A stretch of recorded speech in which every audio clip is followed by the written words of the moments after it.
అగ్నియజ్ఞము, దేవయజ్ఞము, బ్రహ్మయజ్ఞము మొదలగు వాటిని వర్ణించుట భగవంతుడగు శివుని ద్వారా 7 వారముల నిర్మాణము, వాటి యందు దేవారాధన వలన కలుగు వివిధములైన ఫలములను ప్రస్తావించుట ఋషులు పలికిరి. ప్రభు, అగ్నియజ్ఞము, దేవయజ్ఞము, బ్రహ్మయజ్ఞము, గురుపూజ, బ్రహ్మతృప్తిని గురించి మాకు క్రమముగా వర్ణించి తెలుపుము. సూతుడిట్లు వచించెను. మహర్షులారా, గృహస్థుడైన పురుషుడు సాయంకాలము ప్రాతకాలమున బియ్యము మొదలగు ద్రవ్యములను అగ్నికి ఆహుతి ఇవ్వవలెను. దానినే అగ్నియజ్ఞమందురు.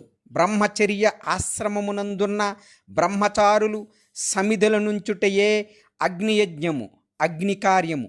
ఆ సమిధలనే అగ్నియందు ఆహుతి చేయవలేను. బ్రాహ్మణులారా, బ్రహ్మచర్య ఆశ్రమున నివసించు ద్విజులు వివాహము కానంత వరకు ఔపాసనాగ్నిని ప్రతిష్ఠించరాదు. అప్పటి వరకు వారికి అగ్నియందు సమిధలను ఆహుతి చేయుట, వ్రతాదులను పాటించుట విశేష యజనాదులే కర్తవ్యము. ఇదియే వారికి అగ్నియజ్ఞము. ద్విజులారా, బాహ్యమైన అగ్నిని విసర్జించి తమ ఆత్మయందే అగ్నిని ఆరోపణము చేసుకుని వానప్రస్థము మరియు సన్యాసమును స్వీకరించిన వారలు సరియగు వేలకు హితము, మితము, పవిత్రము అయిన ఆహారమును భుజించుటయే వారు చేసే హవనము లేదా అగ్నియజ్ఞము అగును.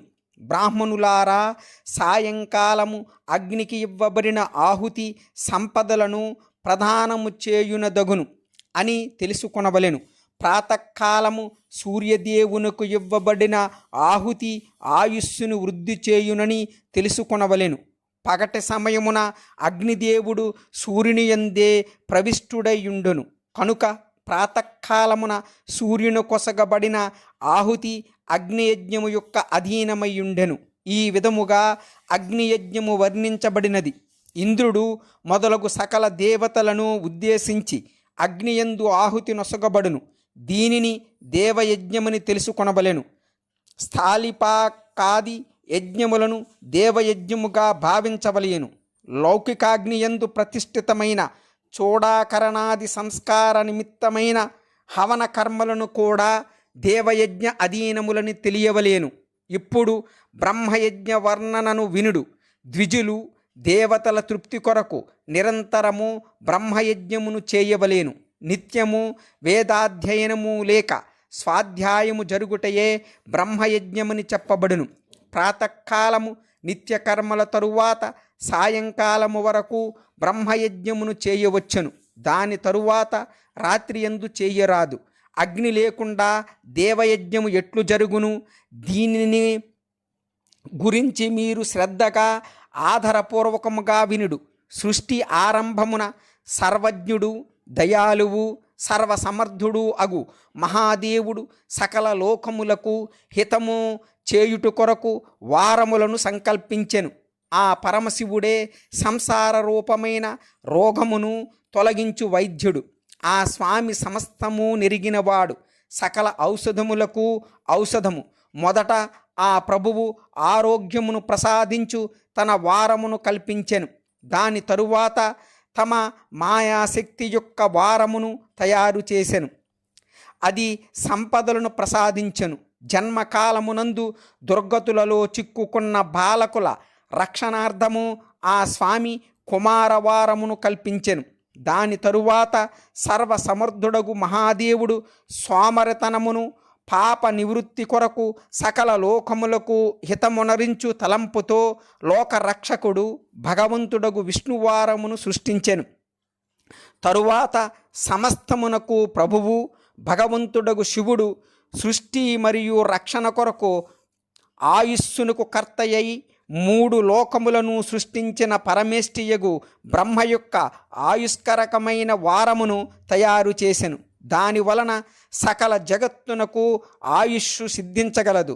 తరువాత త్రిలోక వృద్ధి కొరకు మొదట పుణ్యపాపములను రచించెను. వాటిని చేయు ప్రజలకు శుభ అశుభ ఫలముల నొసగుటకు పరమాత్ముడగు శివుడు ఇంద్ర యమధర్మరాజుల వారములను నిర్మించెను. ఈ 2 వారములు క్రమముగా భోగముల నొసగును, ప్రజలకు మృత్యుభయమును తొలగించెను. దీని తరువాత తన స్వరూపములే అయి ప్రాణులకు సుఖదుఖములను సూచించు సూర్యుడు మొదలగు 7 గ్రహములను పైన చెప్పిన 7 వారములకు అధిపతులుగా పరమశివుడు నిశ్చయించెను.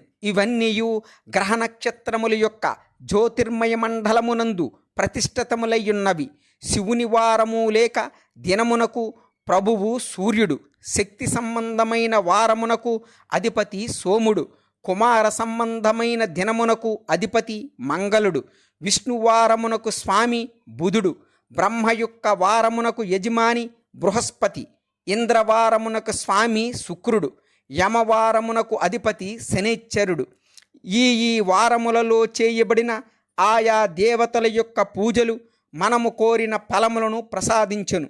సూర్యుడు ఆరోగ్యమును, చంద్రుడు సంపదలు నొసగుదురు, మంగళుడు వ్యాధులను నివారించును, బుధుడు పుష్టి నొసగును, బృహస్పతి ఆయువును వృద్ధి చేయను, శుక్రుడు భోగముల నొసగును, శనిశ్చరుడు మృత్యువును నివారించును.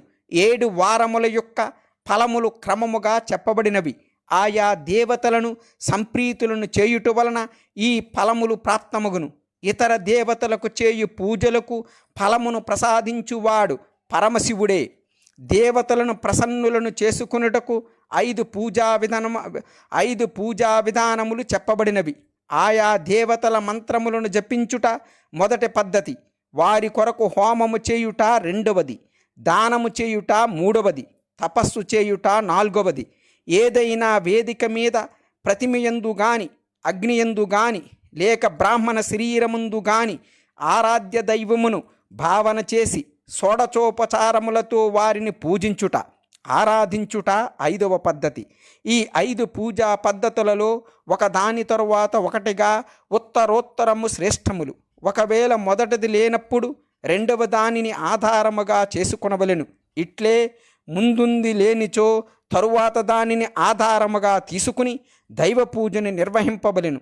2 నేత్రముల మస్తకము యొక్క రోగమునకు కుష్ఠవ్యాధి శాంతించుటకు సూర్యభగవానిని పూజించి బ్రాహ్మణులకు భోజనములు పెట్టవలెను.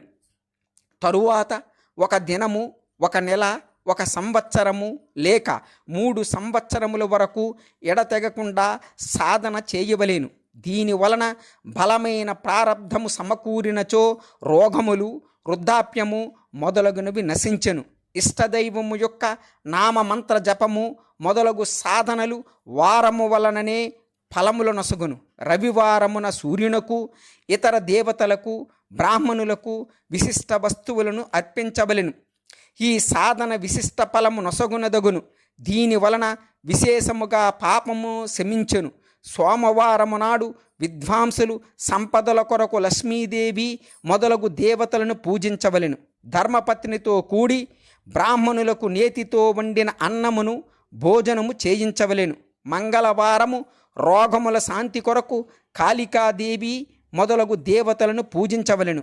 పెసలు, మినుములు మొదలగు ధాన్యములతో కూడిన అన్నమును బ్రాహ్మణులకు భోజనము చేయించవలెను. బుధవారము పండితులు దద్యోధనముతో భగవంతుడగు విష్ణుదేవుని పూజించవలెను. అట్లు చేయుటచే పుత్ర, మిత్ర, కలత్రాదులకు సదా పుష్టి చేకూరును. దీర్ఘాయువును కోరువారు గురువారము దేవతల పుష్టి కొరకు వస్త్రము, యజ్ఞోపవీతము, నేతితో చేయబడిన పాయసముతో యజనము, పూజలు చేయవలెను. భోగములను పొందుటకు శుక్రవారము నాడు ఏకాగ్రచిత్తులై దేవతలను పూజించవలెను.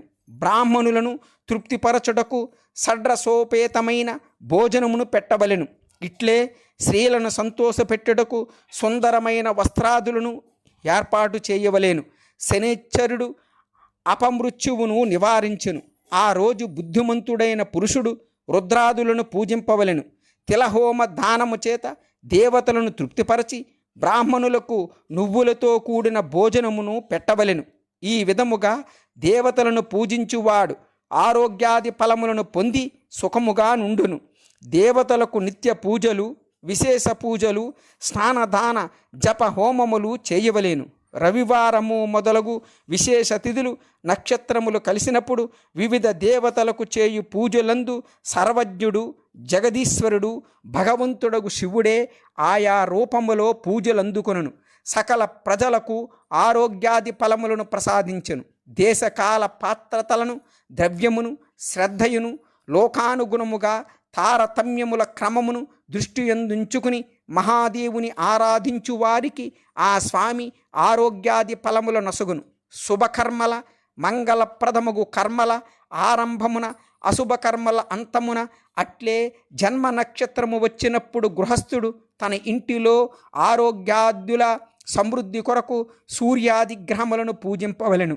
దేవతలకు చేయు యజనము సకలాభీష్ట వస్తువులను ప్రసాదించునవి దీని వలన సిద్ధమగును. బ్రాహ్మణుల దేవయజన కర్మ వైదిక మంత్రములతో జరగవలెను. ఇచట బ్రాహ్మణ శబ్దము క్షత్రియ వైశ్యులకు కూడా వర్తించెను. శూద్రాది ఇతరులకు దేవయజ్ఞము తాత్రిక విధానమున జరగవలెను. శుభఫలమును కోరువారు 7 దినములు తమ శక్తి కొలది ఎల్లప్పుడూ దేవయజనము చేయవలెను. నిర్ధనుడైన వాడు వ్రతాదుల కష్టములను సహించుచు తపస్సు ద్వారా ధనికుడు ధనము ద్వారా దేవతలను ఆరాధింపవలెను. అతడు మాటి మాటికి శ్రద్ధతో ఈ విధమైన ధర్మమును ఆచరించవలెను. తత్ఫలితముగా ఆ వ్యక్తి పదే పదే పుణ్యలోకముల యందు వివిధములైన ఫలములను అనుభవించి మరలా ఈ భూమి మీద జన్మించెను. ధనవంతుడు ఎల్లప్పుడూ భోగసిద్ధి కొరకు మార్గములందు చెట్లను నాటి ప్రజలకు నీడను సమకూర్చవలెను. జలాశయములను బావులు చెరువులు త్రవ్వించవలెను. వేద శాస్త్రములను ప్రతిష్ఠించుట కొరకు పాఠశాలలను నిర్మించవలెను. ఇంకను ఇతర పద్ధతుల ద్వారా ధర్మమును సంపాదింపవలేను. ధనవంతులు ఈ కార్యము లెప్పుడును కొనసాగించుచుండవలేను. సమయానుకూలముగా పుణ్యకర్మల పరిపక్వము చేత అంతఃకరణము పరిశుద్ధమగును. దాని వలన జ్ఞానము సిద్ధించెను. ద్విజులారా, ఈ అధ్యాయమును వినిన వారికి చదివిన వారికి మరియు వినుటకు తగిన ఏర్పాట్లు చేసిన వారికి దేవయజ్ఞము చేసిన ఫలము ప్రాప్తించును.